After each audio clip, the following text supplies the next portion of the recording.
do negócio do consentimento, mas ele nunca pede esse consentimento para ninguém, né?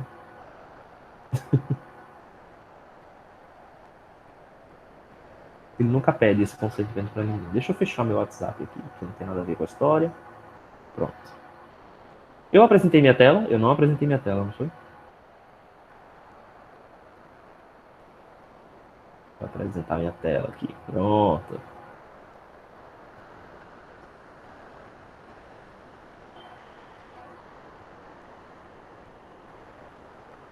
Ok, todo mundo está vendo aqui minha tela e hoje a gente vai começar magnetostática.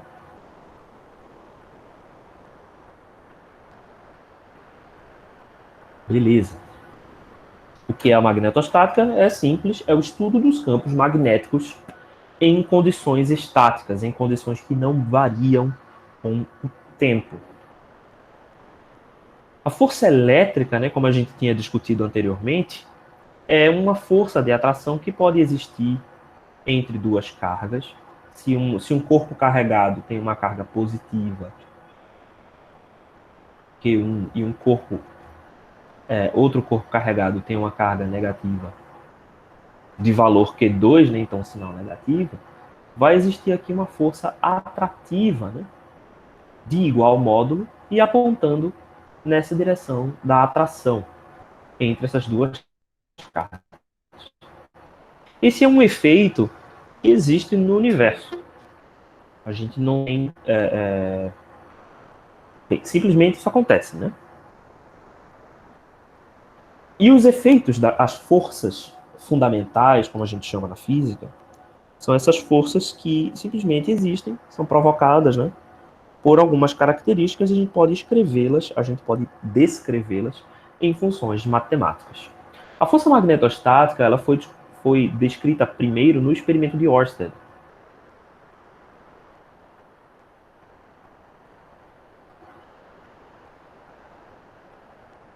em que ele percebeu que quando a gente colocava uma bússola, vamos dizer que essa bússola aqui, né, está apontando no norte magnético da Terra, mas quando ele colocava essa bússola ao lado de um condutor, induzia um condutor, né, induzia uma corrente I nesse condutor, havia uma variação na posição desta bússola. Ou seja, ele percebeu que quando a gente colocava uma corrente na presença de uma bússola, ou melhor, a bússola na presença de uma corrente, havia uma variação na posição do ímã permanente que fica interno aqui na bússola. Né? O princípio que acontece com a bússola é o seguinte: a gente sabe que a Terra ela tem um campo magnético natural, né? A Terra gera esse campo magnético natural por conta do movimento de cargas elétricas no interior da Terra, né? Hoje a gente já sabe isso, na época não se sabia, mas por conta do movimento de, do magma, né, carregado no interior da Terra, isso gera uma corrente, o que faz com que a Terra tenha um campo magnético. E esse campo magnético ele pode ser percebido por ímãs que estejam com um certo grau de liberdade na superfície da Terra. E isso é usado para navegação, isso já se conhece muito antes de se conhecer esses experimentos aqui, muito antes de se conhecer a magnetostática e as leis da física por trás disso. Mas Ørsted percebeu que quando ele colocava uma bússola próximo de uma corrente elétrica ou de um condutor com uma certa corrente elétrica, havia uma variação na posição dessa bússola. Isso indica a existência de uma força e, portanto, força magnética. Da mesma forma que a gente tinha, ou melhor, da mesma forma não, mas analogamente ao que acontecia com a força elétrica devido à presença de dois corpos carregados. Da mesma forma como a gente lá conseguiu expressar a força elétrica através de um campo. E o que seria esse campo? Né? O campo é uma função, ela pode ser uma função vetorial, como o campo elétrico, ou pode ser uma função escalar, como o potencial elétrico, e ele é descrito em todo o espaço. Caso eu tenha dentro do espaço algum elemento que possa sofrer a ação de uma força, então neste ponto do espaço eu terei alguma força, que pode ser uma força magnética, pode ser uma força elétrica, vai ser alguma força, certo? Que tem a ver com a existência desse campo. A mesma ideia está por trás daquilo que a gente chama de força gravitacional. Então, a força gravitacional é aquela exercida entre dois corpos. Então, se eu tenho dois corpos, a Terra e a Lua, por exemplo, haverá uma força gravitacional que atrai os dois. Mas eu posso expressar a influência de um único corpo através de uma função matemática que indica qual é a possível força que será exercida caso eu tenha um outro objeto aproximando-se dessa região. Então é daí que a gente vai definir o campo magnético. Ele não vai ter essa forma aqui, né? Eu desenhei essa forma aqui pensando no campo gravitacional. Mas o campo magnético, ele vai relacionar uma existência de uma corrente com uma potencial força elétrica que vai ser exercida, né, em algum elemento que seja magnético, que esteja nas proximidades desta corrente elétrica. Certo? A primeira coisa que a gente pode perceber é o seguinte: um conceito que a gente conhece como dualidade.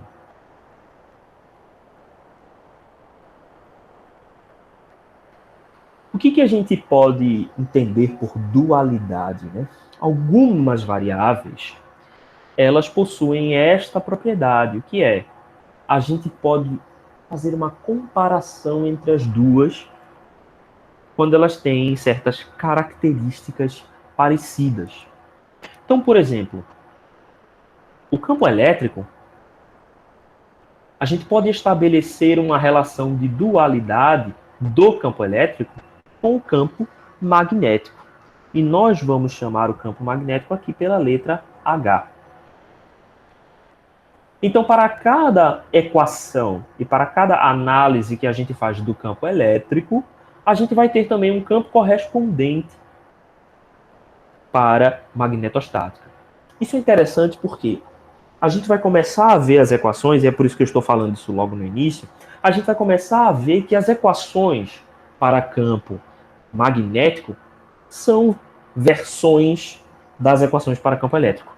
Elas são bastante semelhantes. Elas vão ter diferenças, mas elas são muito semelhantes. A maneira de pensar que a gente pensou sobre a eletrostática, nós vamos importar e usar também agora na magnetostática. Então vocês devem lembrar que a gente criou um campo D. Esse campo a gente chamou de densidade de fluxo elétrico. E a gente chamou esse campo D de epsilon E. A gente também vai ter um campo equivalente para campo magnético. A gente vai chamar ele de B, densidade de fluxo magnético, que vai ser igual a μ vezes H. Então vejam só, a gente chamou esse cara daqui vai ser o campo, né? O campo elétrico, o campo magnético. D aqui vai ser a minha densidade de fluxo elétrico. E o meu B vai ser a densidade de fluxo magnético. O meu não é epsilon, era a minha permissividade elétrica. Opa. E o meu μ vai ser a permissividade magnética. E assim sucessivamente. Rapaz, Robson, essa é uma boa pergunta. Por que que o campo magnético é representado por H? Eu não sei, talvez tenha alguma coisa a ver com a língua francesa. Eu não sei. Realmente eu não parei para pensar nisso, mas é uma coisa curiosa. Por que que o campo magnético não é chamado de M só, né? Por exemplo, é chamado de H. Eu não sei. E aí a gente vai ter várias relações. A gente vai deduzir todas essas relações, mas só para a gente mostrar, por exemplo, algumas das relações. A gente pode relacionar, por exemplo, o campo elétrico com o potencial elétrico, com essa equação que a gente já conhece. Existirá uma equação correspondente para campo magnético, que é o campo magnético vai ser menos o gradiente de um potencial que a gente vai denominar Vm, que naturalmente vai ser o campo potencial magnético. A gente tem o potencial elétrico e tem o campo potencial magnético. A gente tem a lei de Gauss, por exemplo, né? A lei de Gauss, ela afirma que o fluxo elétrico ao longo de uma superfície é igual à quantidade de carga envolvida. No caso do campo magnético, o que a gente vai ter é que o fluxo do campo, só que agora vai ser a circulação do campo magnético ao longo de uma linha fechada, vai ser igual à corrente envolvida. Então veja que existe aqui, ó, uma similaridade. É isso que a gente está chamando de dualidade. Certo? Existe uma similaridade entre as equações para eletrostática e as equações para magnetostática. Só que para eletrostática, quem são os elementos geradores? Né? Os elementos geradores de, de campo são as cargas. Então, a lei de Gauss vai funcionar para a quantidade de carga envolvida. Já para campo magnetostático, vai ser uma outra lei, ela não é mais a lei de Gauss, né? Mas a circulação do campo magnético ao longo de uma curva L fechada, né? Aqui ao longo de uma superfície fechada na Gauss, e nessa nova equação de Maxwell, é a integral ao longo de uma curva fechada. A energia, por exemplo, pontual para a energia elétrica é dada por 1/2 de D interno E. Já a energia magnética vai ser dado por 1/2 de BH. B interno H, por exemplo, né? A gente viu também a equação de Poisson. Então, o potencial elétrico é dado por menos ρV sobre epsilon. Já para magnetostática, a gente vai ter um potencial vetorial, né? Então a gente vai ter aqui, ó, o laplaciano vetorial desse potencial. Não se preocupem que tudo isso vai ser comentado lá quando a gente chegar no momento certo. Mas o potencial vetorial vai ser igual a menos μ densidade de corrente. Então existirá sempre uma relação entre as equações em eletrostática e as equações em magnetostática. Certo? Então, a primeira lei que a gente vai ver, e é o que a gente vai estudar hoje, é a lei de Biot-Savart.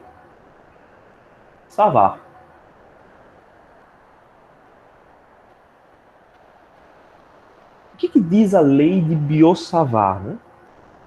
Vamos supor que exista aqui um caminho por onde flui uma corrente. Vamos dizer que existe aqui um caminho, e nesse caminho flui uma corrente I.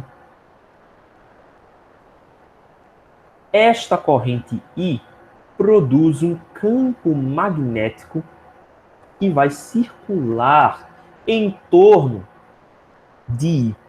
E a gente vai representar essas linhas de fluxo, eu falei elétrico, é magnético, tá? O fluxo, vai haver linhas de fluxo magnético geradas aqui pela presença dessa corrente I. A gente vai utilizar esta representação aqui que vocês já devem conhecer, né? A representação de um círculo com um pontinho no meio significa um campo que está saindo da tela. É como se fosse a ponta de uma flecha.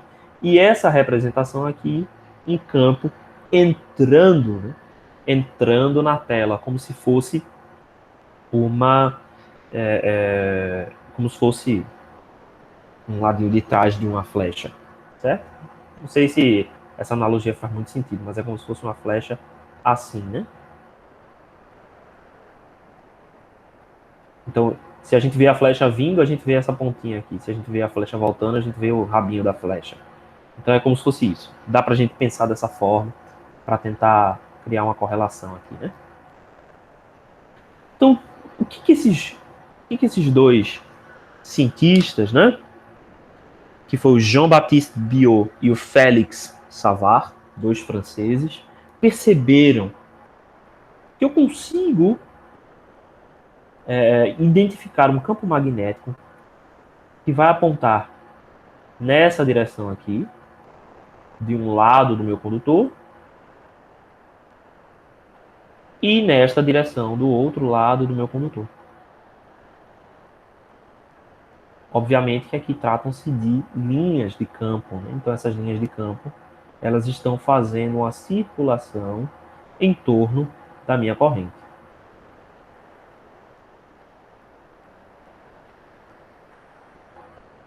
Certo? Então o campo, aqui na nossa representação, aqui o campo do lado esquerdo está saindo do plano e o campo no lado direito está entrando aqui no plano da tela, da sua tela aí que você estiver olhando. É legal a gente relembrar aquela regra da mão direita, né? Então, se você pensar na regra da mão direita, você vai pegar o seu polegar, o polegar da mão direita, e vai apontar na direção da corrente, certo? Aponta o polegar na direção da corrente. E os seus dedos, os 4 dedos, estarão apontando na direção do campo magnético.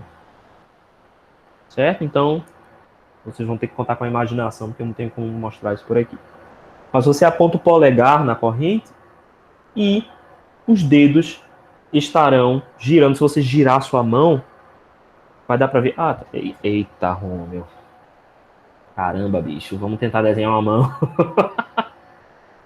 Vários ilustradores passam anos da sua vida tentando desenhar mãos. Observe eu destruir a carreira deles agora. Então, ó, aqui está o polegar. Ó, ó, ó. Rolou um negócio aqui. O polegar está passando por trás da linha aqui, ó. O 1, 2, 3 e 4 dedos. É o que normalmente as pessoas têm. Ó lá. Vai. Eu posso não saber eletromagnetismo, mas desenhar a mão, eu acho que é bem promissor. Beleza? Então, ó, você está apontando o seu polegar na direção da corrente e os seus dedos aqui vão circular por onde o campo magnético está passando. Beleza? A gente tem que expressar isso aqui matematicamente, né? Obviamente, porque senão a disciplina acaba agora. Então, lei de Biot-Savart.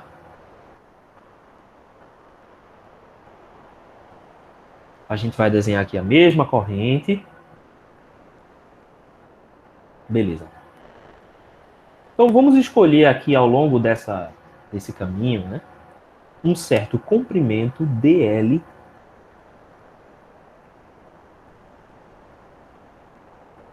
E esse dl ele vai ter uma certa orientação. Por que o dl precisa ter uma orientação? É porque a corrente está fluindo em um sentido particular, né? Se eu tivesse, por exemplo, a corrente fluindo no sentido contrário, o meu campo magnético estaria no sentido contrário. Então, ele estaria entrando aqui e saindo aqui. Então, naturalmente, vai fazer diferença o sentido da corrente. Então, agora, em vez de a gente ter o sentido como a gente tinha lá No campo elétrico, a gente tinha a polaridade da carga, se era uma carga positiva ou se era uma carga negativa. Aqui a gente vai ter uma corrente, e essa corrente se desloca em algum sentido. Vai existir um elemento infinitesimal de corrente associado a esse ponto aqui no espaço. Vai existir um elemento infinitesimal de corrente, e a gente vai dizer que esse elemento infinitesimal de corrente é igual à minha corrente I, e lembre-se que está passando aqui uma corrente I ao longo desse condutor. Né? Então, meu DI vai ser igual a uma corrente I em uma direção DL. E esse vetor DL vai ser, enfim, né, o meu vetor infinitesimal de deslocamento. Esse cara daqui vai ser definido de acordo com a curva que você estiver descrevendo. Certo? Então, beleza. Vamos imaginar que eu agora estou observando o campo elétrico em um ponto P de observação. Aqui. Então, estou olhando nesse ponto P. O meu campo vai depender deste valor de intensidade de corrente, mas obviamente ele também depende do raio, né, entre esses dois pontos. Então, deixa eu desenhar aqui um raio entre esses dois pontos. Esse raio, como a gente tem feito, nós vamos chamá-lo de R. Opa! Nós vamos chamá-lo de R. E ele também vai ser um vetor que aponta da carga para o ponto de observação, né? Se você se confundir com essa orientação do R, é só você se lembrar que na equação do campo elétrico a gente faz x menos x'. Esse cara daqui a gente define como R, não é isso? X é o ponto de observação, x' é a carga. Então R aponta da carga para o ponto de observação. E esses dois elementos, eles vão fazer um ângulo aqui dado por alfa.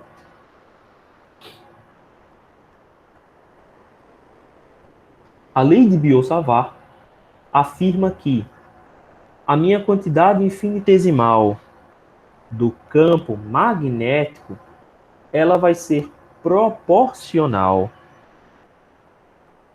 à minha corrente infinitesimal, IDL, seno de alfa, dividido por R ao quadrado. Essa aqui é uma dedução experimental, certo? Feita por esses dois cientistas, Biot e o Savart. Por isso a lei de Biot-Savart. Beleza. Agora, como é que a gente pode transformar essa proporcionalidade em uma equação mesmo, uma equação com igualdade? Então, a primeira coisa, quando a gente tem duas coisas que são proporcionais, mas que não são exatamente iguais, a gente introduz uma constante de proporcionalidade.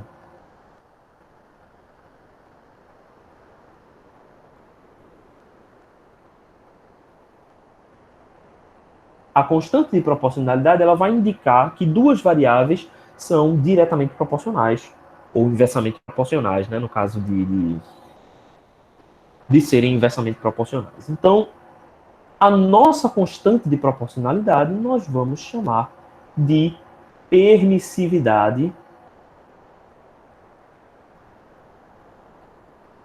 magnética. Exatamente como a gente fez com a permissividade elétrica. E a gente vai dar a ela o símbolo Mi. Mi. Da letra grega Mi. Certo? Da mesma forma que a gente chamou o epsilon zero de permissividade elétrica no vácuo. Deixa eu só dar uma olhada no valor de Mi.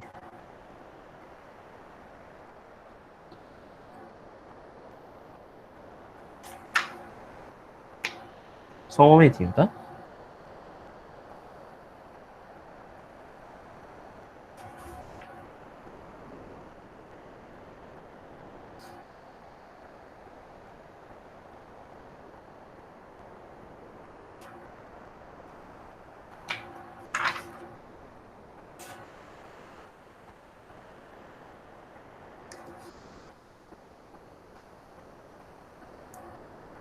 Oi, Claudiane.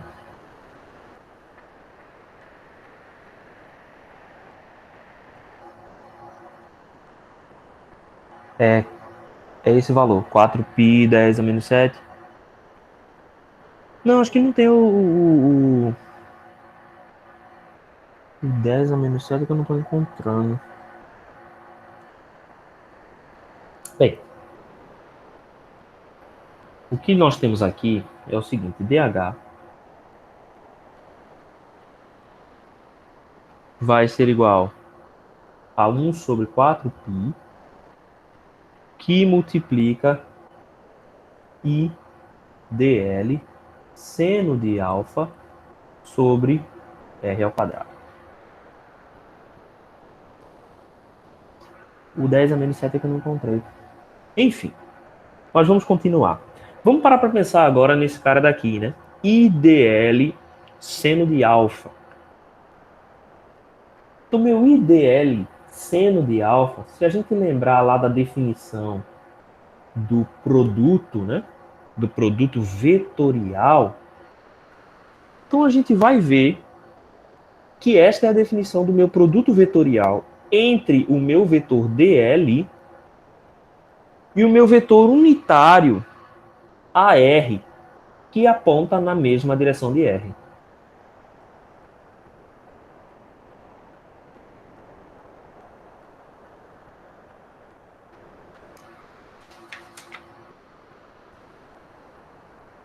Então, esse cara daqui, eu posso dizer que IDL seno de alfa, ele tem o mesmo módulo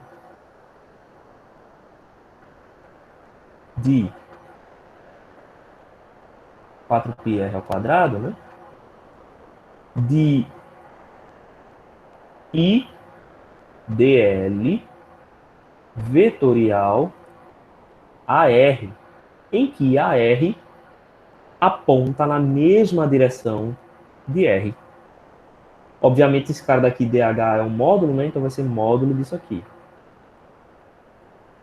Só que, como a gente está no sistema destrógeno, nós já vimos que a minha componente do campo magnético neste ponto P irá respeitar a minha regra da mão direita. Então, como eu estou definindo este produto vetorial num sistema destrógeno, então eu posso dizer que o meu DH vetorial aponta nessa direção. Então será I sobre 4π R ao quadrado dl vetorial AR. Ou eu posso escrever isso expressando AR como sendo o próprio vetor R sobre o módulo de R. Então eu posso reescrever essa equação aqui como sendo I sobre 4π R ao cubo de dl vetorial R.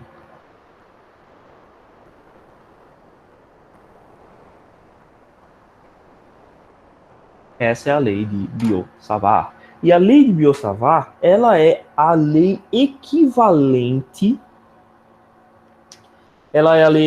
à lei de Coulomb. Então, se no campo eletrostático nós temos a lei de Coulomb,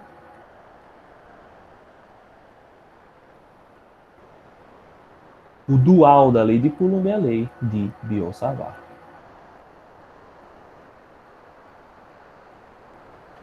O que as duas fazem? Elas dão as contribuições infinitesimais para os campos elétrico ou magnético a partir da densidade de cargas no espaço ou a partir das correntes no espaço. Beleza? Como é que a gente adapta a lei de Biot-Savart, né, para a gente encontrar o campo magnético total, né? O campo magnético total vai ser a integral daquela quantidade das contribuições individuais ao longo da linha L. Então ele vai ser a integral de L de I. Lembre-se que essa corrente ela não precisa ser constante, né? Ela matematicamente pode variar. Isso violaria a lei da conservação de cargas? Sim, mas, enfim. Matematicamente, ela deve estar dentro da linha, porque a gente não vai assumir que ela é constante assim do nada. Né? A gente vai assumir que ela é constante só nos casos em que a gente, de fato, for trabalhar com um problema assim. Mas a rigor, ela fica dentro dessa integral dl vetorial a r sobre 4π r ao quadrado. Isso se a gente tem uma distribuição linear de cargas. Se a gente tiver uma distribuição superficial de cargas, então aqui a gente vai trocar IDL por uma certa densidade K, que aqui vai ser uma corrente superficial, né, ds vetorial a R. Só que agora é o integral de superfície, novamente sobre 4π r ao quadrado. E no caso da gente ter uma distribuição volumétrica, né, de correntes, então o cara daqui vai ser a integral no volume de, agora sim, J dV. Como dV não é um vetor, então a gente vai usar J como sendo o vetor aqui. Então J dV vetorial AR, tudo isso dividido por 4π r ao quadrado. Então essas são as três formas da lei de Biot-Savart. Tá? Beleza. Vamos dar uma olhada em como é que a gente encontra o campo magnético. Então, são esses aqui. Robson está perguntando se existe um equivalente aos rows de eletrostática. Né? Então, em eletrostática, o que a gente tem? A gente tem uma carga pontual Q, a gente tem uma densidade ρL, a gente tem a densidade superficial ρS e a gente tem a densidade volumétrica ρV. É isso? Aqui a gente não vai ter o equivalente da carga. Para ρL, uma densidade linear, a gente tem aqui a corrente I. Para a densidade superficial, a gente tem uma corrente superficial K. E para a densidade volumétrica, nós temos uma densidade J. Certo?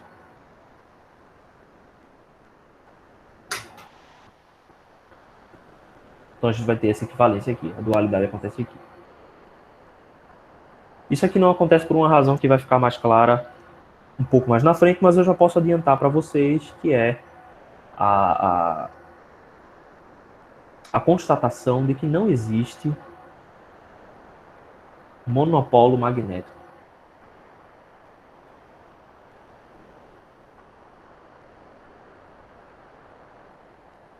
No universo, eu consigo separar, por exemplo, um núcleo positivo pela presença de um próton a mais de um elétron livre negativo. Então eu posso ter uma carga elétrica positiva e uma carga elétrica negativa.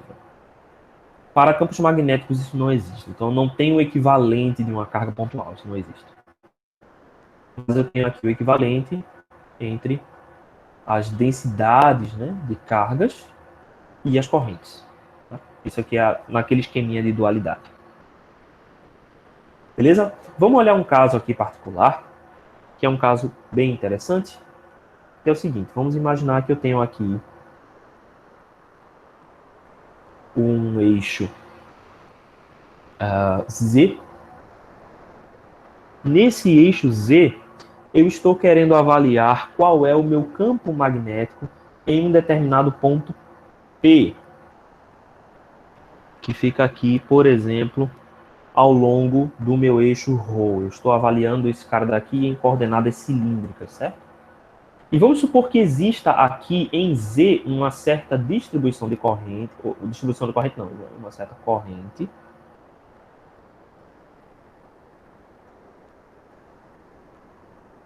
que ela é gerada a partir de um ponto A para um ponto B. E aí vamos dizer que essa corrente aqui seja constante. Essa corrente aqui a gente vai denominá-la I. E eu quero agora avaliar qual é o campo magnético gerado aqui nesse ponto, em H. Beleza. Note primeiro que se eu estou expressando esse cara daqui em coordenadas cilíndricas,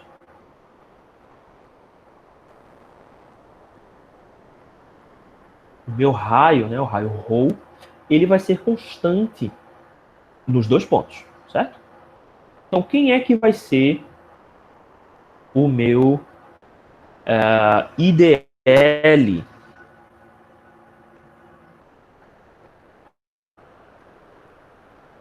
IDL, né? O meu IDL é a corrente na orientação dessa corrente.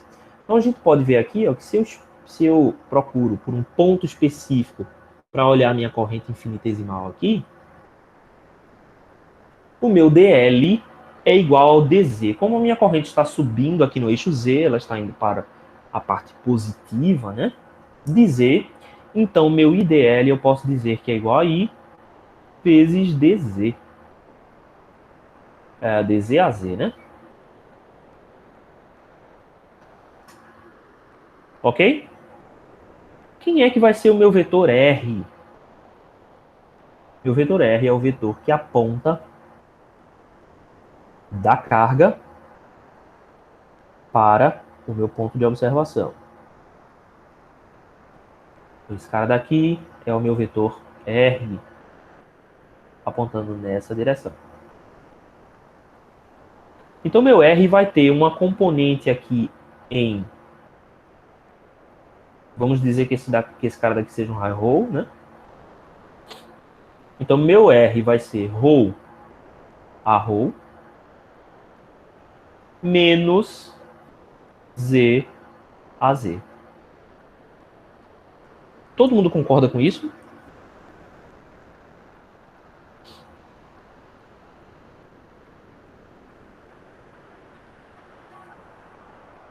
É o momento de vocês dizerem alguma coisa. Eu não sei se a minha internet... Bem. Beleza. Ok.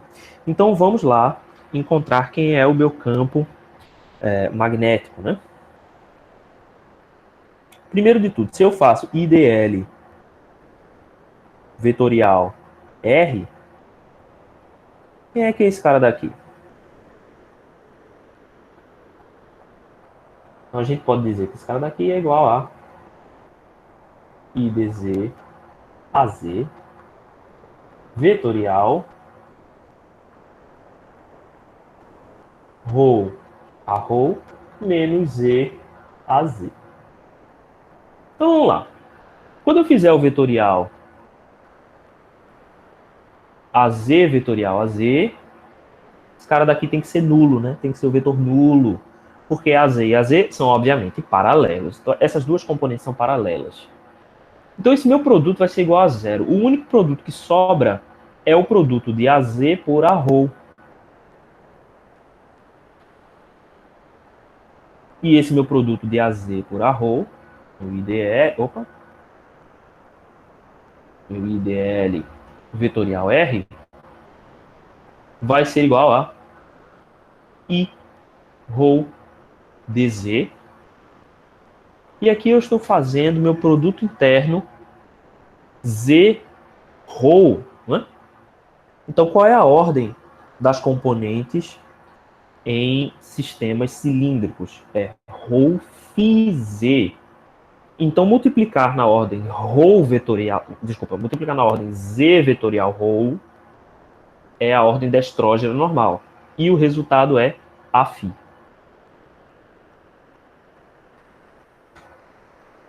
Então, eu sei que meu campo magnético está na direção de Aφ.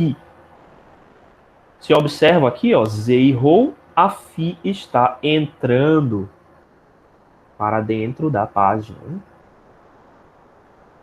Então, agora eu já posso afirmar que o meu Aφ neste ponto está entrando, porque para todas as contribuições IDL, nesta configuração, eu estou somando em AZ. Então, eu posso dizer aqui que o meu campo magnético total vai ser igual a integral ao longo da linha L de quem? 4πr ao quadrado, né? Quem é que vai ser r ao quadrado? O módulo de r ao quadrado, né? O módulo de r, se a gente tirar aqui pelo teorema de Pitágoras, é a raiz de ρ ao quadrado mais e ao quadrado. Deixa eu só terminar aqui, peraí. Só colocar aqui. Seria a raiz de ρ ao quadrado mais z ao quadrado. Só que esse cara daqui está tudo ao quadrado de novo. Qual R, Claudiano? Como é que a gente chegou aqui ou como é que a gente fez a multiplicação?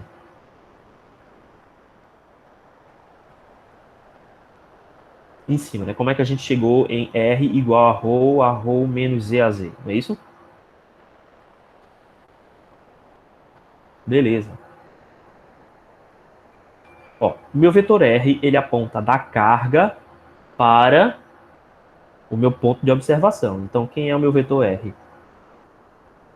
Se ele aponta da carga para o ponto de observação, então ele é x menos x'. Quem é esse x? X é o ponto de observação. X' é a carga. Então, quem é o meu ponto de observação? É o ponto P. Veja que o meu ponto P ele não tem... O vetor posição que aponta para P, ele não tem componentes em φ e não tem componentes em z, porque ele está aqui em z igual a zero. Então, o vetor posição x é apenas ρ a ρ. Ele tem módulo ρ e direção a ρ. Seria esse vetor aqui, ó. Esse vetor aqui é o vetor x. Certo? Quem é o meu vetor x'? X' é o meu vetor que aponta para a carga.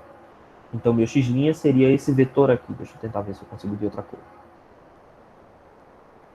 Aqui, ó. O meu vetor x' que aponta para a carga. Então, esse meu vetor x' é a posição atual z na direção a z.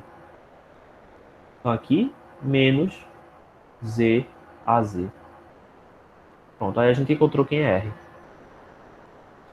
Eita, será que eu consigo agora desfazer tudo? Para recuperar meu desenho. Ah, consigo. Então, menos z a z. Beleza? E aí o resto é a continuação. Né? O resto é a mesma coisa. Então, meu vetor R vai ser esse cara daqui e aqui o produto vetorial. Beleza. Então, quem é que vai ser a minha integral aqui? Minha integral vai ser I ρ dz a φ. Beleza, então eu tenho que fazer essa integração aqui, né? De ρ dz em função de z. Beleza. Tem, né, algumas formas da gente fazer essa integração. Mas aqui, a gente está interessado particularmente em encontrar a minha integral em função de um ângulo específico. A gente vai chamar esse ângulo aqui de ângulo alfa. Então, nós vamos transformar a nossa integral em uma integral em d alfa, para que a gente possa, né, representar de maneira bem simples aqui. Beleza, então como é que a gente faz essa transformação? A primeira coisa que a gente pode ver aqui é o seguinte. Eu vou precisar fazer alguma conversão entre z e alfa, né? Porque eu estou integrando na minha variável z. Então agora eu quero integrar no meu ângulo alfa. Então, qual é a relação matemática que eu posso fazer aqui? Eu posso relacionar, eu tenho minhas variáveis z e ρ, né? Então eu quero relacionar z e ρ com alfa. Então eu posso dizer que a tangente de alfa é igual a ρ sobre z. Posso partir daqui. Então isso significa que Z é igual a cotangente ρ cotangente de alfa.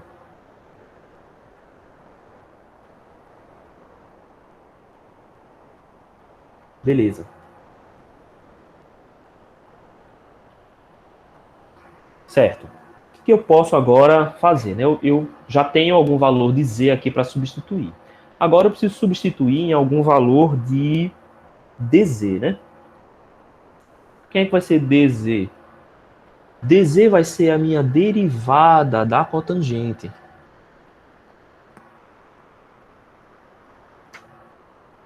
Quem é que é a minha derivada da cotangente em relação a alfa? Né? Esse cara daqui vai ser ρ, derivada em relação a alfa, de 1 sobre tangente de alfa.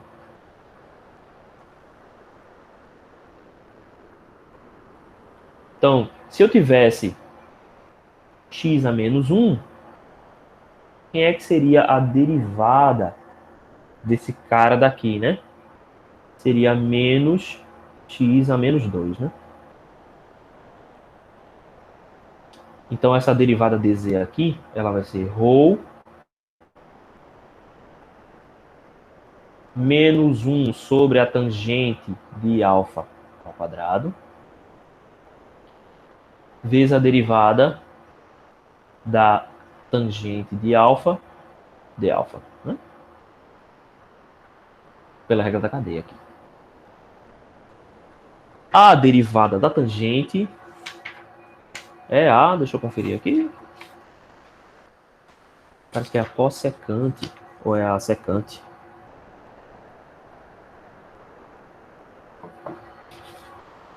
Deixa eu só conferir aqui rapidinho.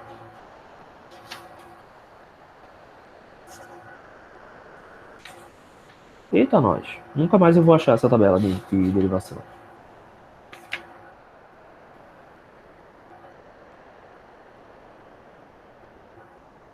É a secante ao quadrado, né?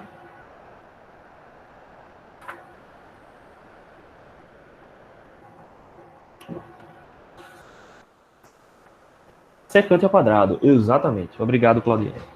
Então, essa derivada aqui, ó, vai ser menos ρ 1 sobre a tangente ao quadrado de alfa, vezes a secante ao quadrado de alfa. Beleza.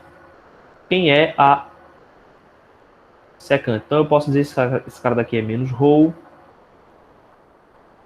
vezes a secante ao quadrado, né? Então, quem é a secante? A secante é 1 sobre o cosseno.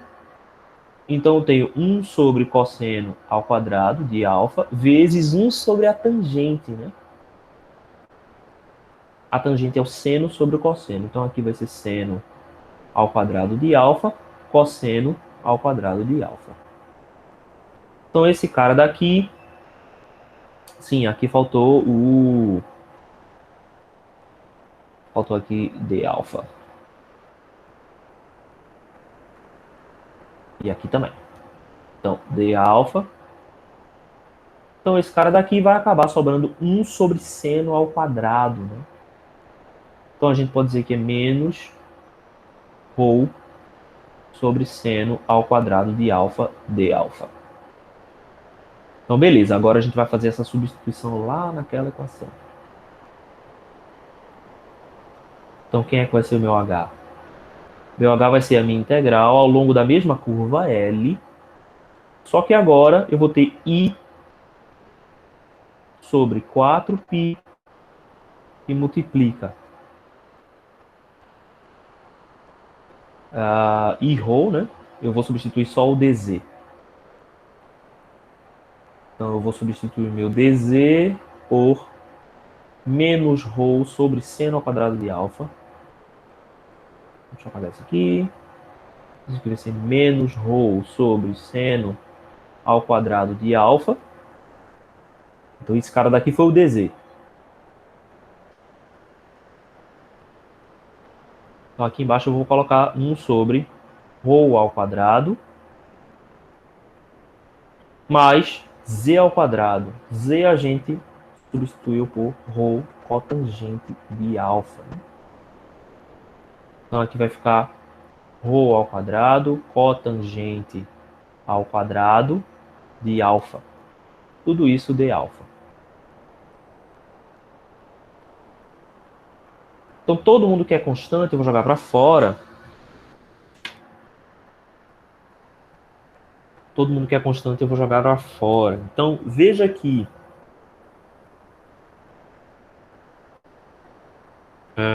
eu vou colocar para fora um menos i sobre 4π. O raio ρ é constante também, mas eu vou deixar ele dentro por enquanto. Então aqui eu tenho ρ ao quadrado. Só sobrou ρ ao quadrado dentro, né? Ρ ao quadrado sobre... Aqui embaixo o que eu tenho? Eu posso multiplicar... Eu posso colocar o ρ ao quadrado para fora. E o seno ao quadrado eu vou jogar para dentro. Então eu tenho seno ao quadrado mais seno ao quadrado cotangente ao quadrado.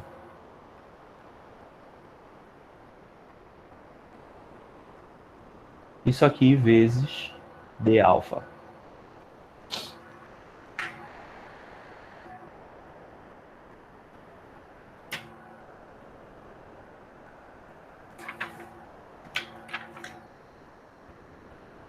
Beleza. Que esse cara daqui vai dar menos i sobre 4π integral ao longo da linha da curva L. Eu fiz alguma besteira. Era para ter sobrado alguém aqui, não sobrou ninguém.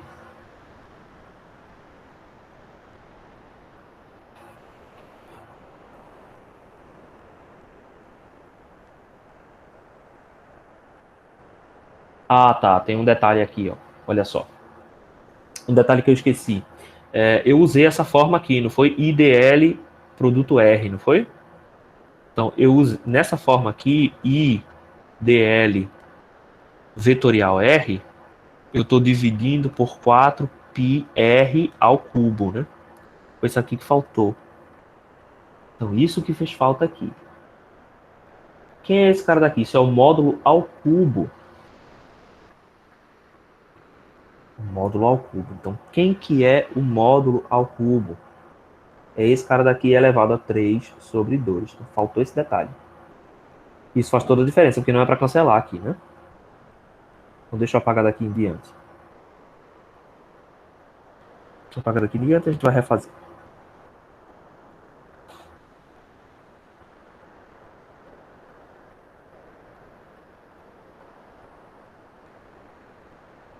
De novo, errei a mesma besteira. Então, vamos lá. O que eu tenho aqui embaixo aqui foi a outra derivada, não foi? Ok.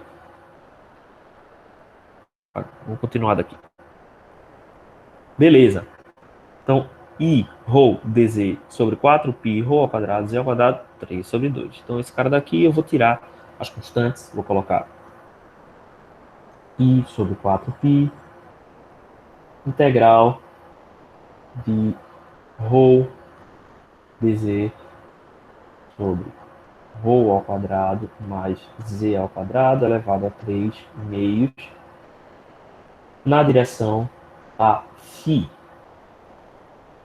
Então agora a gente vai fazer as substituições. Quem era z? Então, quem é dz, né? dz é igual a menos ρ sobre o seno ao quadrado de alfa. Então, I sobre 4π, integral de ρ vezes dz, né? Então, dz é menos ρ sobre o seno ao quadrado de alfa. E quem é que eu tenho aqui? Falta 1 sobre ρ ao quadrado mais z ao quadrado. Então, vezes 1 sobre ρ ao quadrado mais z ao quadrado, né? Então, quem é z? Z é ρ cotangente de alfa. Então, esse aqui é ρ ao quadrado, cotangente ao quadrado de alfa. Tudo isso elevado a 3 meios. Agora de alfa. Beleza? Então, como é que a gente continua aqui? Eu posso colocar esse menos para fora, eu posso colocar o ρ ao quadrado aqui, né, em evidência, então, vamos continuar. Esse é menos I sobre 4π. Como é que vai ficar aqui a situação do meu ρ, né? Eu tenho aqui no numerador um ρ ao quadrado, e aqui no denominador eu tenho um ρ ao quadrado que eu posso colocar em evidência, mas quando eu faço ρ ao quadrado elevado a 3 meios, isso aqui vai ficar igual a ρ ao cubo, né? Então isso aqui fica um ρ ao cubo. Vezes 1 sobre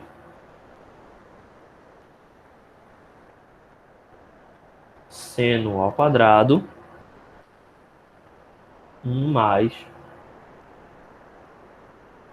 cotangente ao quadrado de alfa elevado a 3 meios. Isso aqui tudo integrado em d alfa. Beleza, então desse raio aqui, como o raio é constante, né? Lembre-se que o raio cilíndrico, no nosso problema inicial, ele é constante, né?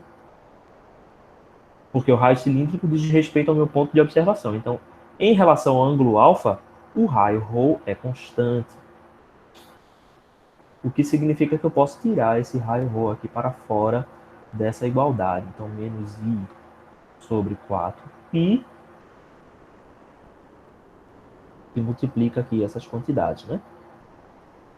4π ρ, faltou isso. 4π ρ, integral dessas quantidades aqui. Então, o que é a cotangente, né?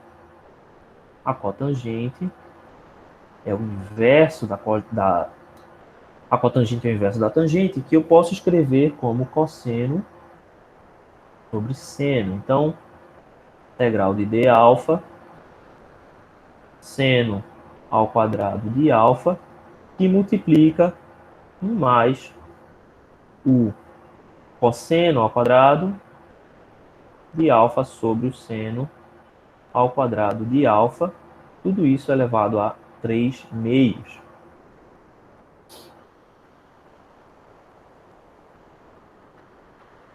Como é que a gente resolve esse cara daqui? Eu posso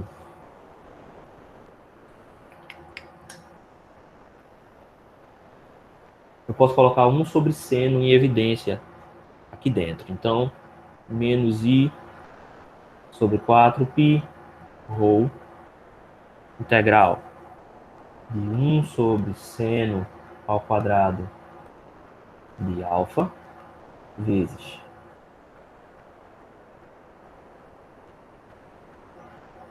eu vou colocar o seno ao quadrado. Oi? Vai dar, aqui no denominador vai dar seno ao quadrado mais cosseno ao quadrado? Não, porque eu tenho 3 sobre 2 aqui, ó. Tenho 3 sobre 2 aqui. Então, eu vou colocar 1 sobre seno ao quadrado de alfa em evidência. Certo? Aqui tá ficando tão grande que eu tô... Mas veja só, eu tenho aqui 1 mais cosseno ao quadrado, seno ao quadrado, eu tô botando 1 sobre seno ao quadrado em evidência dentro do 3 meios, tá? Então aqui vai ficar seno ao quadrado de alfa mais cosseno ao quadrado de alfa. Fechou e fechou 3 meios. E aqui eu tenho meu elemento de integração de alfa. Certo? Deixa eu só dar uma diminuídazinha para a gente ver essa última igualdade aqui, ó, como que a gente chegou aqui. Então, olha só. Eu peguei seno ao quadrado, 1 mais cosseno ao quadrado, eu coloquei 1 sobre seno ao quadrado em evidência dentro do 3 meios. Se a gente fizer a multiplicação aqui, ó, veja que isso aqui vai dar 1, a minha primeira parcela da multiplicação, e a segunda vai dar, o meu primeiro produto vai dar 1, e o segundo produto vai dar cosseno ao quadrado sobre seno ao quadrado. Então, a gente sabe que essa quantidade aqui é igual a 1. Então, a gente tem menos I, 4π ρ integral de d alfa seno ao quadrado vezes, aqui só sobra o 1 sobre seno elevado ao cubo. Certo? Todo mundo concorda com isso? Por quê? Porque o meu seno ao quadrado aqui, ó, quando eu elevo a 3 meios, vai sobrar só o seno ao cubo. Então, depois desse malabarismo todo, esse cara daqui vai dar menos i sobre 4π rho integral de seno de alfa d alfa.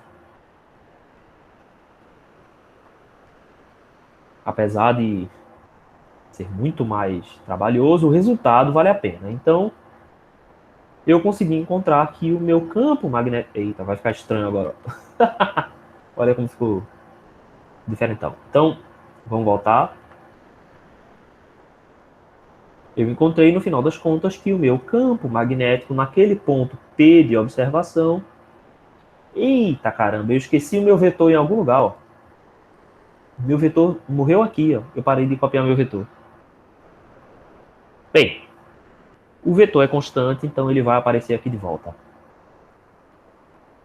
Magicamente ele apareceu aqui de novo. Então, vai ser igual a I. Sim, quem são meus limites de integração, né?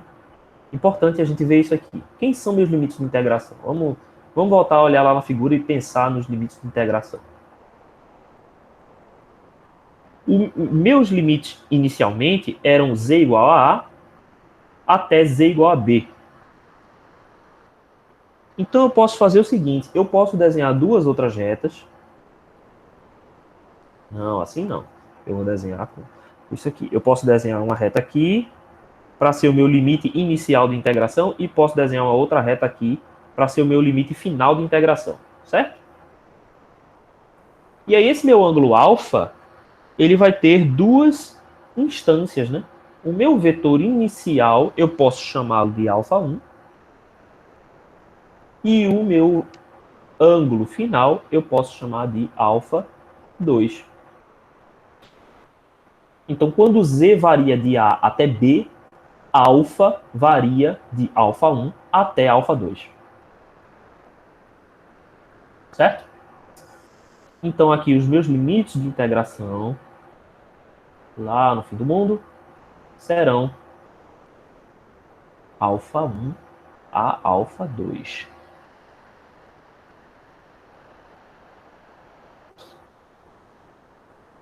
A integral do seno é menos o cosseno, então isso vai cancelar com esse sinal de menos que está presente ali naquele lado. Então, o meu H vai ser igual a I sobre 4π rho vezes o limite final, cosseno de alfa 2, menos o limite inicial, cosseno de alfa 1. Na direção a φ.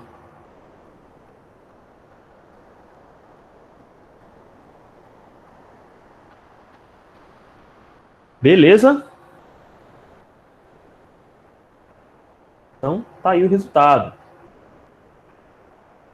Para essa distribuição aqui, a gente tem essa resposta.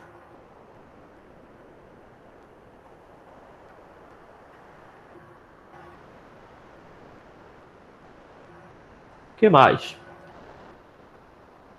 Uma coisa importante que a gente tem que ter em mente é a seguinte. A decisão entre ρ, φ e z, ela é arbitrária, certo? Então, por exemplo,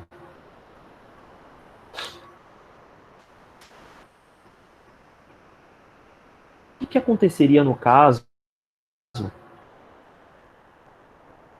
em que eu tenho... O que aconteceria no caso em que eu tenho, por exemplo, a minha distribuição de cargas, a minha distribuição de cargas não, né?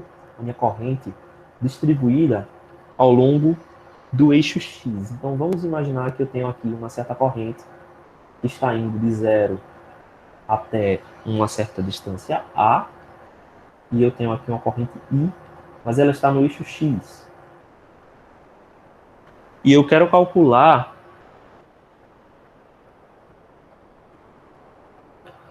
o meu campo magnético no ponto Z,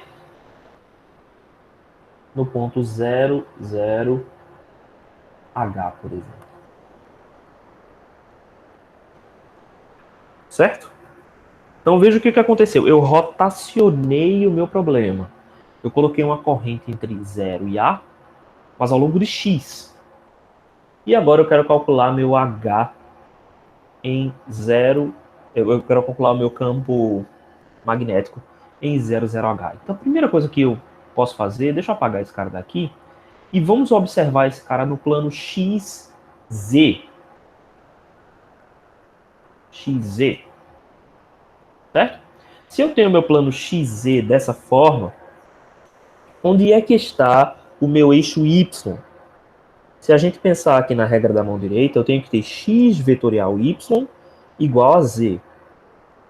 Então, se eu aponto o meu dedo indicador para x e eu aponto o meu dedo médio para o y, o z fica nessa direção onde ela está. Então, o y tem que estar entrando no plano, que não é esse símbolo, o símbolo é esse aqui. Então, y tem que estar entrando no plano. Tradicionalmente, como é que eu definiria o meu vetor? Como é que eu definiria minhas coordenadas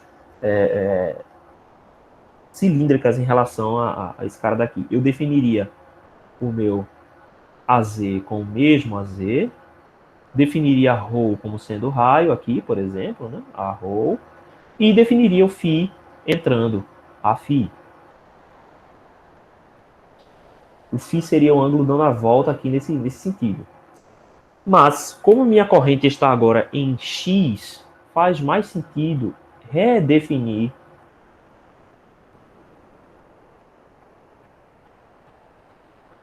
esse eixo como sendo o eixo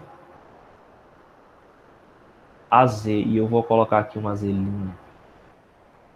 Porque ele não é o meu eixo Z anterior, né? Aliás, eu não vou chamar ele nem de linha, eu vou chamar ele de asterisco. Eu vou chamar um Z asterisco, que é um novo Z. O meu AR, se eu estou observando aqui, ó, o meu vetor posição, e aqui está uma altura H, e eu quero avaliar qual é o meu campo aqui, então eu posso colocar o meu vetor a ρ novo, né, na direção em que está a Z. Então, a ρ asterisco. Deixa eu colocar tudo como vetor unitário, né? Então, AZ asterisco. Vocês estão entendendo o que eu estou fazendo aqui? Eu estou colocando Z na direção da carga e estou colocando o raio ρ apontando para o meu ponto de observação. Por que eu estou fazendo isso? Para eu resultar no mesmo problema que eu fiz anteriormente. Nestas circunstâncias, quem é a φ? A gente tem um sistema destrógeno como sendo ρφz, ou eu também posso dizer Z ρ φ. Então, Z vetorial ρ tem que dar igual a φ. Isso faz com que a φ, esteja para fora do plano.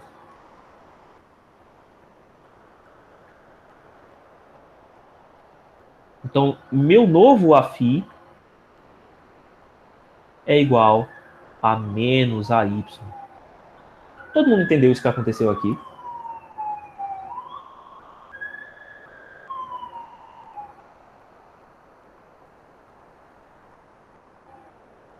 Então, o que isso significa? Quem é que vai ser o meu campo aqui? Ó? Meu campo nesse ponto será igual a 1 sobre 4 π h cosseno de alfa 2 menos cosseno de alfa 1 na direção a φ, que é menos AY. Quem são agora alfa 2 e alfa 1? Né? Eu vou traçar as retas entre o meu ponto de observação e o início da corrente. Opa! O ponto de observação e o início da corrente. E o meu ponto de observação e o final da corrente aqui. Então, meu alfa 1 é 90 graus. Meu alfa 1 é 90 graus. E o meu alfa 2 é esse ângulo aqui.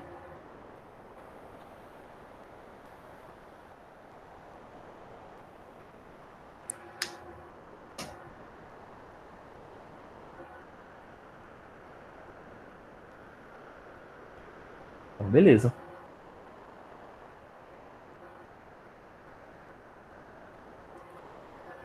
Então, o que eu vou ter aqui? Ó?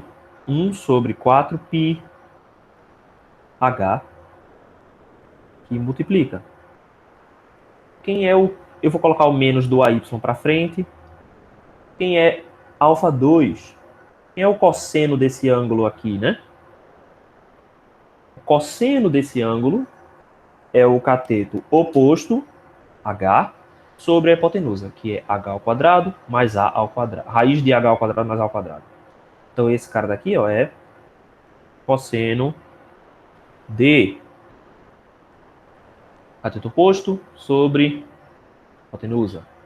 H ao quadrado mais A ao quadrado. Esse é o cosseno de alfa 2, menos o cosseno de alfa 1. Só que o cosseno de alfa 1 é 90 graus, né? Então, o cosseno de 90 graus é igual a zero. Então, menos zero aqui. Cosseno de alfa 1 é igual a zero. Zero. Beleza? Então, esse cara daqui está na direção a y, menos a y, né? Só que eu joguei o menos lá para frente. Então, já posso usar essa borrachinha aqui para apagar essa linha.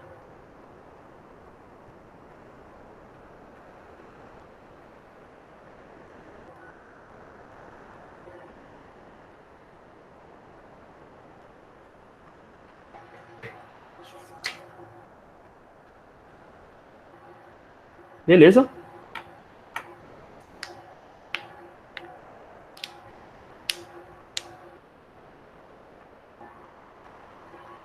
Então, essa é uma forma da gente aplicar aquela regrinha lá, quando a gente utiliza distribuições, né, lineares, tá? Vamos ver um outro aqui, ó.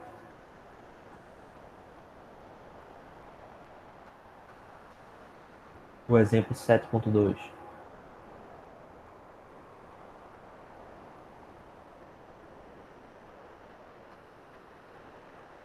A gente tem a seguinte corrente, né?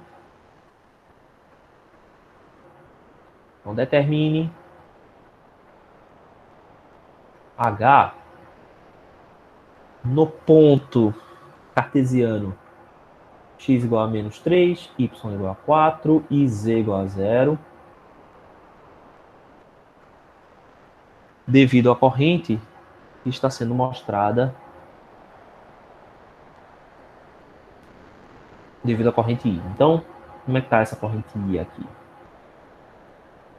A corrente I está vindo de z igual a infinito e seguindo no eixo x. Deixa eu fazer aqui com essa retinha aqui, que fica mais bonitinho.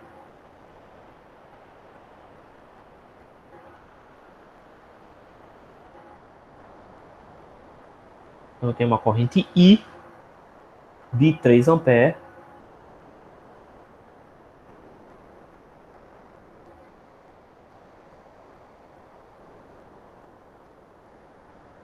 fluindo na direção menos AZ e depois na direção AX. A gente quer encontrar o campo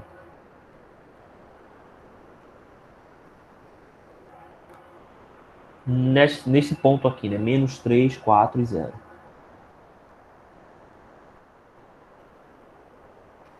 Então é menos 3 em X. Então vamos colocar aqui 1, 2 e 3 em X. E 4 em Y. Né? Então 1, 2, 3, 4. Então eu quero encontrar quem é o campo elétrico nesse ponto aqui. Campo magnético. Né? Eu quero encontrar quem é o meu campo magnético neste ponto aqui. Beleza.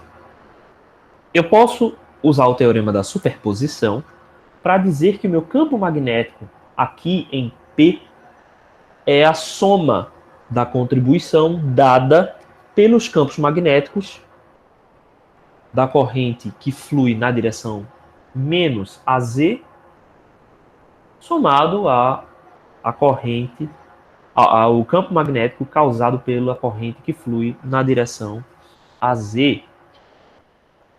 a X. Então eu posso dizer que o meu campo magnético vai, pela superposição, ser igual ao campo magnético devido à corrente em Z mais o campo magnético devido à corrente em X. Beleza. Então a gente tem aquela igualdade. Qual que era a igualdade que a gente tinha anteriormente? H é igual a 1 sobre... 1 não. I sobre 4 π ρ, que multiplica o cosseno de alfa 2 mais, menos o cosseno de alfa 1. Isso tudo na direção a φ. Aí vamos colocar aqui, ó, para coordenadas cartesianas, quando você descobre quem é esse φ aqui corretamente, tá? Então vamos primeiro calcular quem é Hz. Hz é mais fácil, né? Por quê? Porque o meu Hz já está mais ou menos na orientação legal, né? Então vamos lá. A minha corrente no meu problema inicial, ela fluía na direção de Z. Então a solução mais simples para a gente calcular Hz é colocar o meu vetor AZ asterisco na mesma direção de Z. Onde é que vai ficar o meu vetor do raio, né? Vai ficar aqui, ó.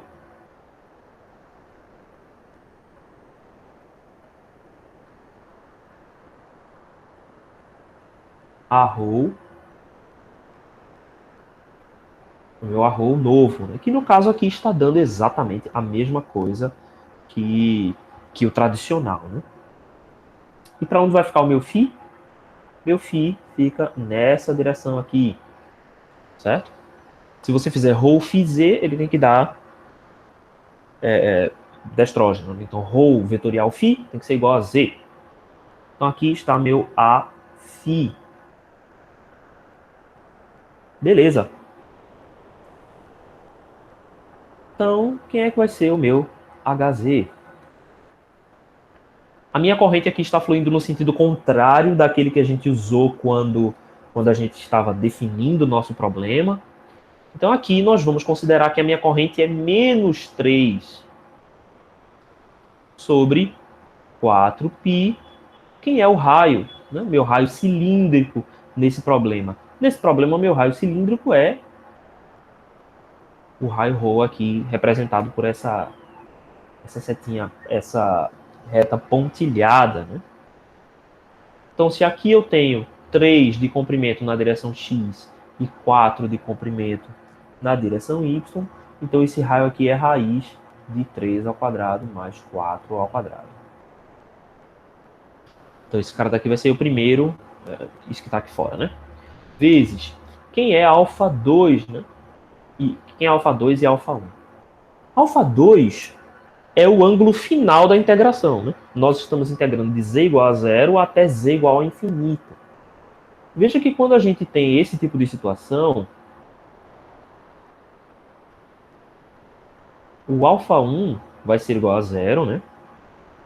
Desculpa, zero não, 90 graus. Alfa 1 igual a 90 graus. Mas conforme a gente vai aumentando, né, o ângulo até o infinito, no infinito nós temos as duas retas paralelas, né?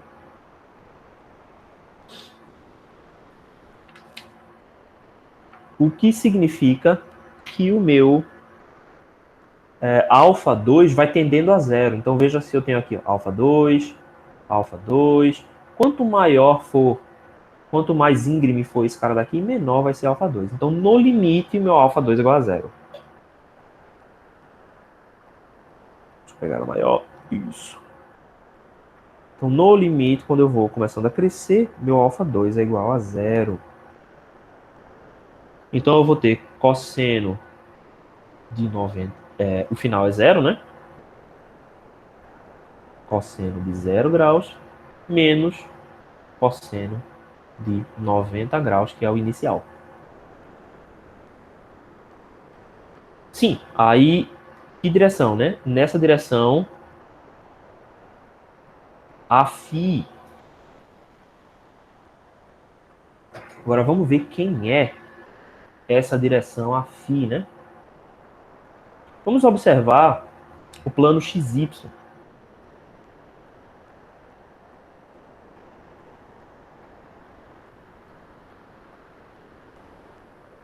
Eu vou colocar meu X aqui, vou colocar meu Y aqui, e eu tenho aqui a direção menos X. E eu estou aqui no ponto 3, Y no ponto 4.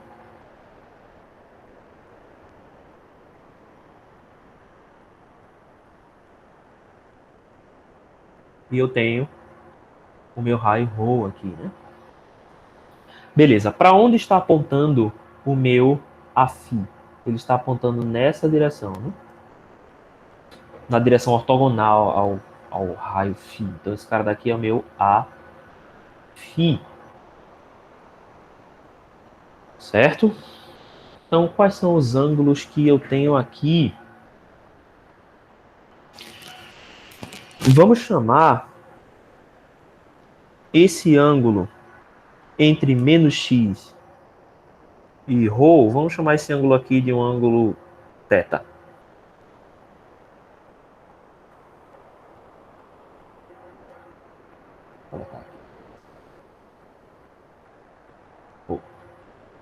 Vamos chamar esse cara daqui de um ângulo θ.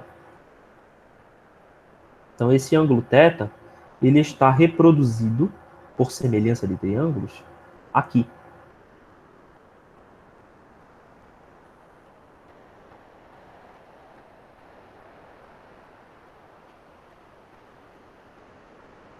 Então eu posso dizer que o meu AFI na direção X. Desculpa, deixa eu só olhar uma coisa aqui. Você não...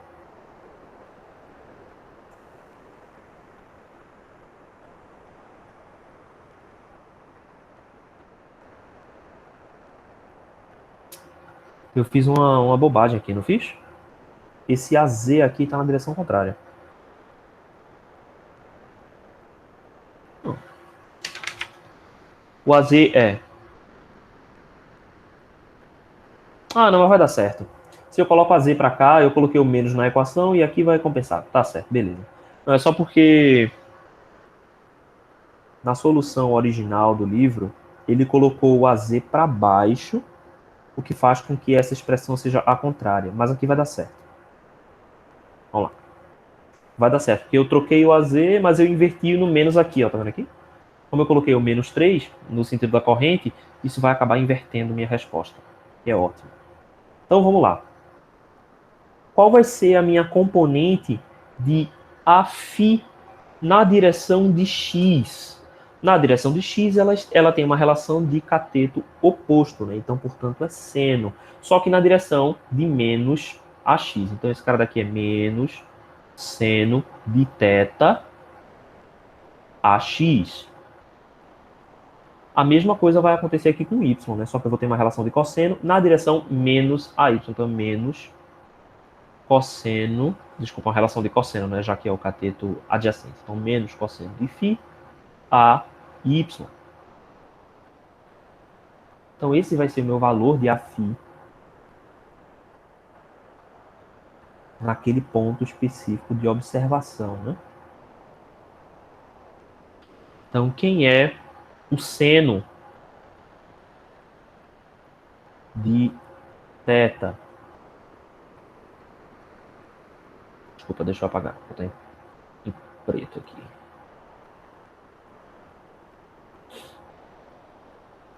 Quem é o seno desse ângulo θ, né? Esse seno desse ângulo θ é o oposto, é 4, sobre a raiz de 9 mais 16, dá 25, é 5. E o cosseno de θ vai ser igual a 3 sobre 5. Então, meu Aφ é igual a menos 4 sobre 5 AX menos 3 sobre 5 AY. Beleza, então eu já encontrei aqui meu Aφ, é só substituir aqui. Meu H de Z, que é a primeira parcela, né, vai ser igual a menos 3 sobre 4 π raiz. Isso aqui vai dar 5, né? Vezes 5, vezes essa subtração aqui, né? Então, cosseno de 0 graus, é 1, e o cosseno de 90 graus é 0. Então, essa subtração aqui vai dar 1. Isso aqui vezes o meu vetor Aφ. Quem é o meu vetor Aφ? É aquele cara dali. Então, menos 4 sobre 5 AX menos 3 sobre 5 AY. Esse HZ. Menos com menos vai dar um mais aqui. Tarará, tarará, deu 38,2 AX mais 28,65 AY. Isso em miliampere por metro. Esse aqui é o HZ. Agora a gente precisa calcular qual é a contribuição dada por X. Deixa eu apagar então. Deixa eu apagar esses desenhos que a gente fez aqui. Porque a situação agora vai ser diferente. O raio ρ vai estar em outra posição e nós vamos definir a φ, a z e a ρ em outra posição. Certo? Vamos lá. Todo mundo entendeu como que a gente chegou naquele resultado?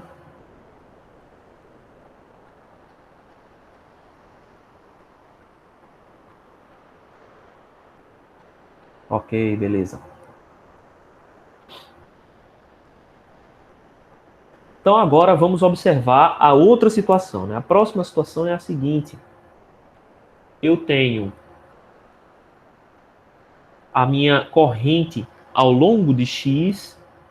Então o que eu vou fazer? Eu vou colocar o meu AZ agora na direção da corrente, certo?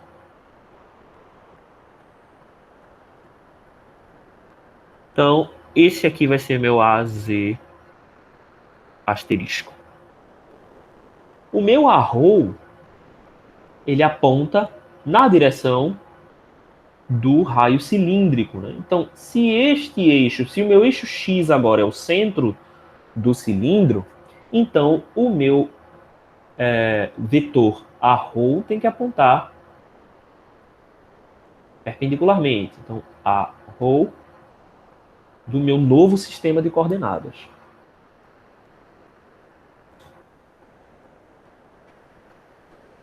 Então, agora, o meu Aφ, ele deve apontar na direção z vetorial ρ.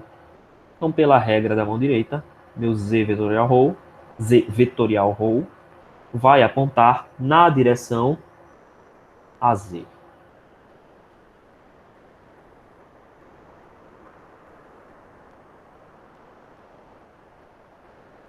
Desculpa, AZ. Eu escrevi AZ, mas esse vetor aqui é Aφ, né? O Aφ na nossa nova representação.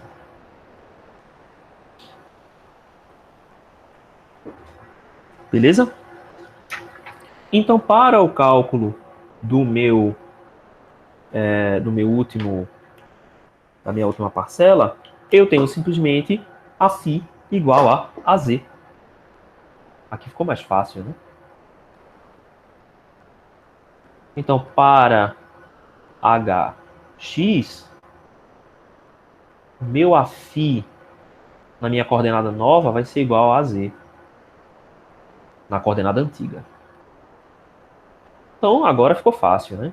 É só a gente fazer hx é igual. Aí vai ser quem? Vai ser a corrente sobre 4π ρ cosseno de α2 menos cosseno de α1 na direção Aφ asterisco.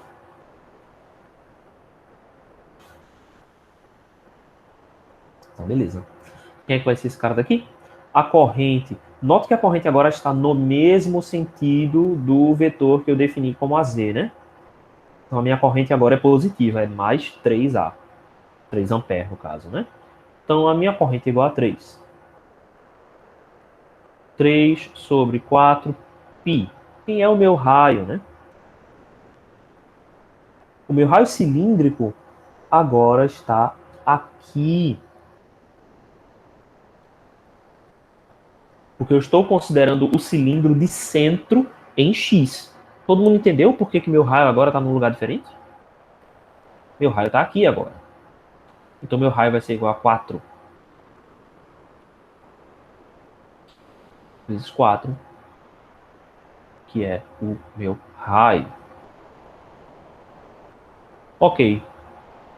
Então agora os cossenos. Novamente, α2 é o cosseno do ângulo formado pela reta que liga esse ponto ao infinito, né? Então, novamente, α2 tende a infinito. Então, α2 vai ser igual a zero. Então, vou ter de novo cosseno de 0 graus. Aqui. Cosseno de 0 graus menos o cosseno de α1. Agora vamos descobrir quem é α1 nesse caso, né? Então, α1 vai ser esse ângulo aqui. Se eu fizer essa reta assim, ó, entre o meu ponto de observação e o início da integração. Então, meu α1 é esse ângulo aqui. Alfa1. Quem é o cosseno de alfa1? Cosseno de alfa1, ele é o cateto oposto sobre... Desculpa, cateto oposto não, ele é o cateto adjacente. É o cateto adjacente sobre a hipotenusa. Meu cateto adjacente é igual a 3, que é a minha distância aqui em x, e minha hipotenusa é igual a 5. Então, o cosseno de alfa1 é 3 sobre 5. Menos 3 quintos.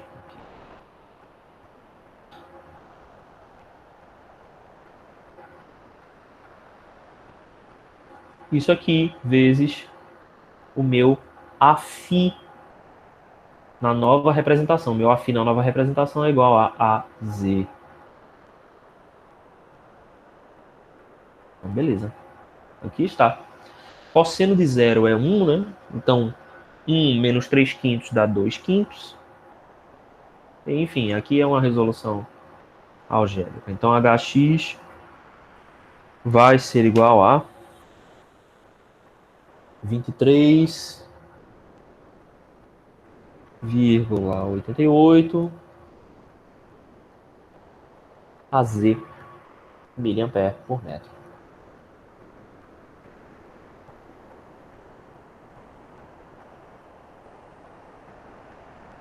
Então, meu campo final vai ser a soma desses dois campos aqui. Meu campo total vai ser igual a HZ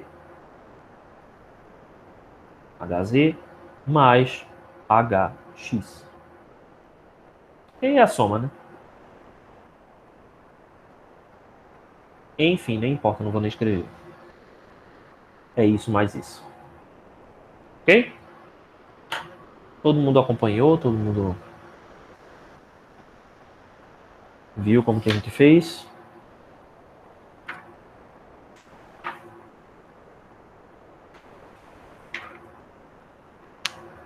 Beleza.